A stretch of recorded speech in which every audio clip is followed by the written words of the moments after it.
बिस्मिल्लाहिर्रहमानिर्रहीम।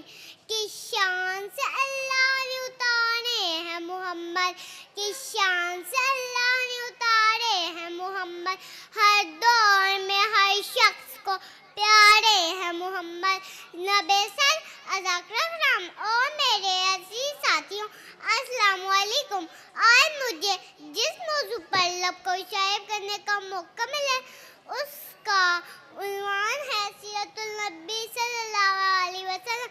जनाबे से जिस तरह तल्लू होता है और दुनिया की हर चीज में नंबर हो जाती है, इसी तरह आपकी आमद ने कुफ्र का खात्मा कर दिया।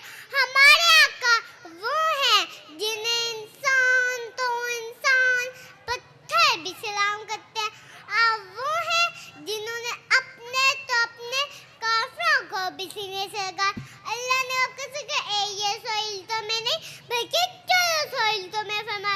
जनाबे से सीरतुल नबी एक ऐसा मौजू है जो दिन को खत्म हो जाएगा मगर ये मौजू खत्म नहीं होगा।